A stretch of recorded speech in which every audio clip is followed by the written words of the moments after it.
Jirra jirtuu fayyaa keessanii nagaadhayi nagaa kootii galata waaqayyoo hundi keessan akka nagaa fayyaa taatan abdii guddaan qaba jechuudha. Egaa har'a immoo baadiyyaa daawwachaa wantoota tokko waliin haasofna.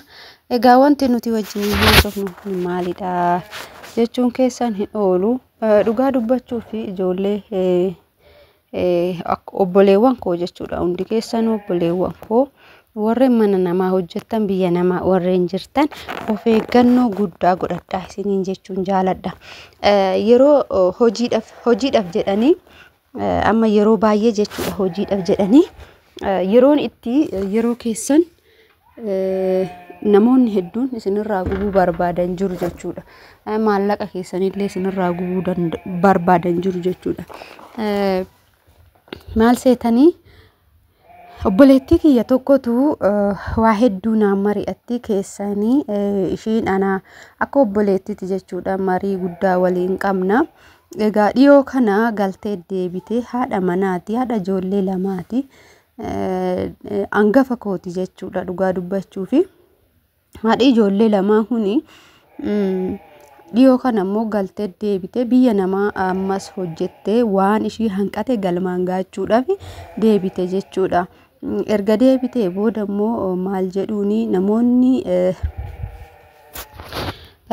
hojii si argine galteet hojjettaa, hojii kanas birrii 100 kaffaliitoo galmaa'ee san booda hojii uummattee bakka barbaadde teessee hojjechuu ni dandeessa jettee jechuudha. Hiriyaan akka ishii kan onlaayinii irraan wal baratanii jechuudha.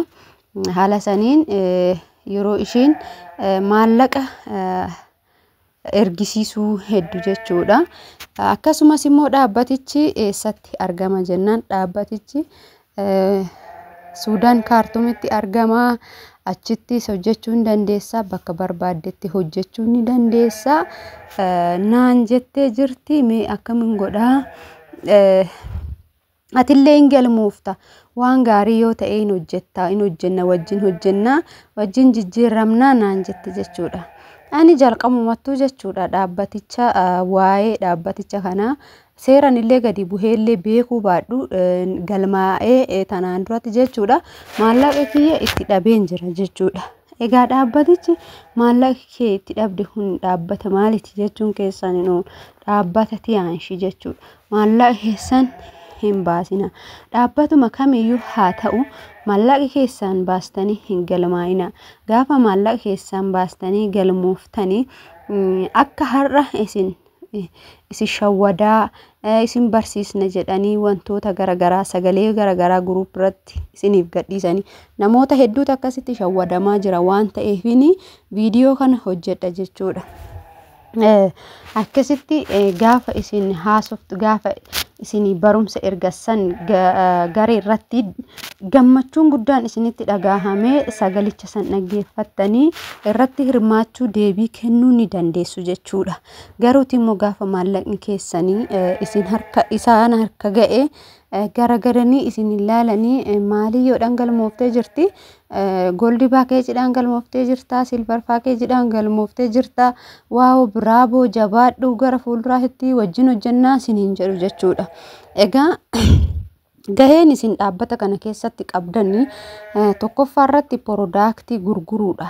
Prodaktii kana jechuun qorichoota isaa raabsuudha jechuudha. Walumaa galatti oomisha dhaabbanni Tiyaanshii qabu kana raabsuudha. Gaafa raabsitanis isin ammaaf galii hagamuun argattan dhugaa dubbachuuf taanaan daddafa kanatti maallaqa kana hunda baastanii galiin isin argattan xiqqoodha. Saniinuun argattan jechuudha. Inni lammataa immoo nama fiduu dirqama nama jechuun nama ofii keessanii seentanii hiriyaa keessanii seensisuu qabdu jechuudha. Gaafa san immoo hiriyaan keessan waan barbaadu san yoo dhabe waan hojjetu san irratti yookaan waan maallaqa isaa baase san irratti dadhabbii baase san irratti isin yoo ofii isaatii milkaa'uu baate ofii isaatii yookaan immoo haalli hojii kanaa bitaa itti galee isin waqqasuu danda'a.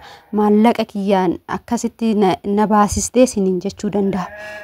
Ani mudannoo tokkoon qaba jechuudha asirratti.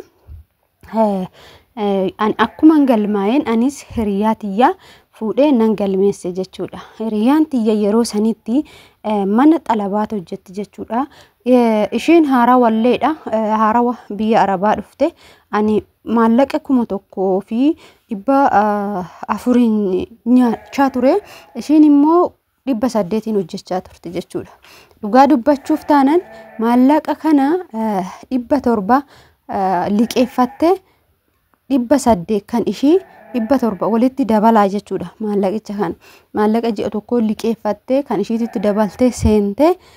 Anis maallaqa kiyya maallaqa ji'a tokko 1,400 nyaadhu kana hunduma achi kaffallee seennee egaa yeroo sanitti oomishallee nuuf kennaa nu raabsallee jenna yookaan immoo akka nu hojjennu akka nu biyya irratti ergine yookaan immoo maatii keenyaafis ergine fayyina maatii keenyatiifis nu barbaachisa nuuf ergaa jenna. Yeroo sanitti koronaadha manni poostaan banamne maal jedhanii nu didaa turan jechuudha.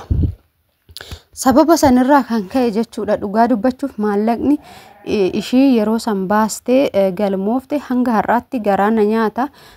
Hiriyaatiyya dhugaa dubbachuuf akkas godhuu kiyyatti ani maallaqni kiyyallee haa badu baay'ee tokkon itti ofii kiyyaa ofitti gadde jechuudha.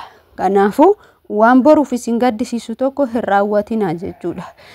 Hojjechuu barbaaddu maallaqa barbaaddu yoo ta'e kara fuulduraatti hojjettanii maallaqa argachuu barbaaddu yoo ta'e anu hunu achi keessaa baanee namoonni hedduun YouTube banatanii YouTube isaaniitirraa ji'aan doolaara 300 hojjechaa warreen jiran 500 warroon hojjechaa jiran jiru jechuudha hiriyoonni kiyya.